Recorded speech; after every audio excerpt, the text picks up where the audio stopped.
I'll be the last one left when the lights go out. I'm down to one last breath, but I can't stop now. We all fall down sometimes, yeah, but that's just life. So cross my heart and hope to die. Baby, I was born to fight the Hi, how are you? Welcome to my new YouTube channel, and we're gonna be sharing my stories, personal stories. Some of the things will be very personal and some will be just general. Just to introduce you to me, or let me introduce myself to you, and hopefully I'll know more about you as you know more about me. My name is Thandile Putana, affectionately known as Emihle_B as my YouTube handle. I was born in the Eastern Cape, in the small town towards Umtata. Those who may be aware of the former Transkei. I was born in that town. It's called Idujwa. Was born by my two parents. They were married. My father was Mluleki, meaning the discipliner. And my mom Nontando, meaning a mother of will. They were married. My father died when I was 3 years old. And then I was raised by my mom. If you may have noticed, I am blind. But I was not born blind, I was born sighted. But at the age of 3, 4 years, then I became ill. I believe it was pink eye when my parents are telling me, my mom is telling me about it. At that time when my dad passed away at 3 years, my mom was pregnant of my sister, the one that comes after me, and she was 5 months pregnant. Then at the same time, when she gave birth to my sister, then I started having some problems with my eyes. And then she decided, because she was very young at the time, she was only 22 years when my dad passed away, and I became sick, and she was overwhelmed of losing her husband, being pregnant, and the child that is sick. Then she took me to her parents. So I was raised by my maternal grandparents. Then at the time, because you can imagine, those who know South Africa, there are areas where people still believe in ancestors. People still believe in the ancient traditions, I can say. So I was born in that type of a family. Then the discussions took place between my maternal grandparents and my family, my father's family. Then it was decided that I be taken to a traditional healer. Then the traditional healer, they told her all sorts of stories, what was wrong with me, and then they were advised to do some rituals, which obviously did not help. And then eventually I was taken to some other traditional healer who said she was going to try and fix my eyes.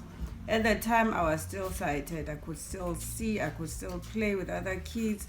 Yeah, I could do any other thing that a 4-year-old could do. Then I was left there staying with us. It was an old lady. I remember some of the things that happened at the time. I can remember as if they happened yesterday.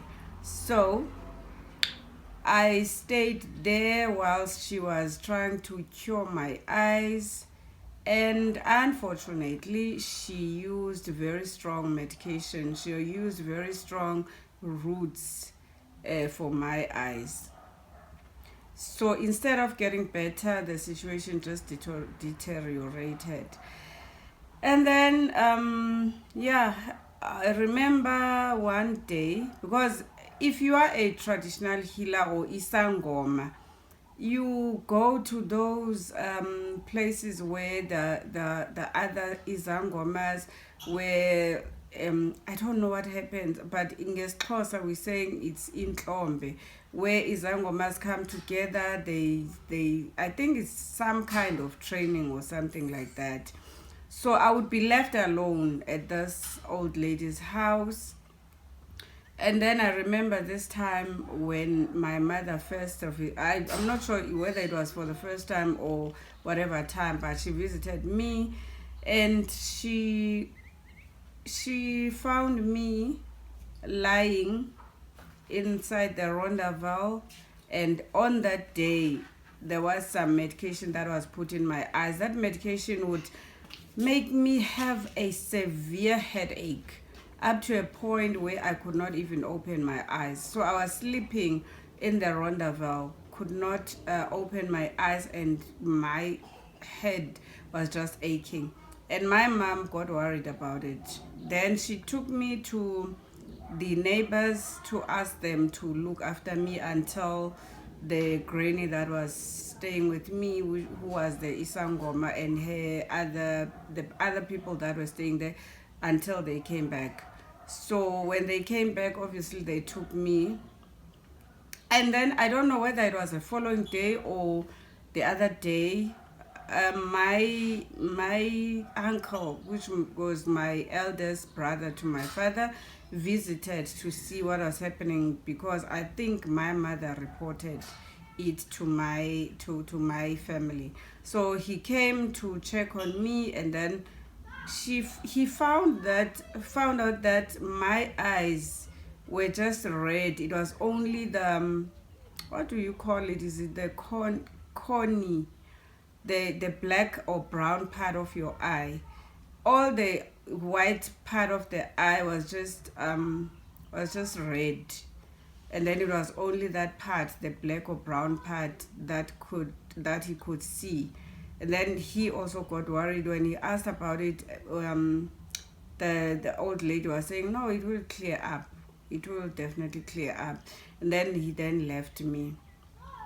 And then my mother visited me shortly after again, and on that day there was no medication put in, but it was not put every day. It was not she didn't use that medication on a daily basis. So this day when my mom came and they were not there as well, I was playing alone with the chickens behind the Rondavel in the shade.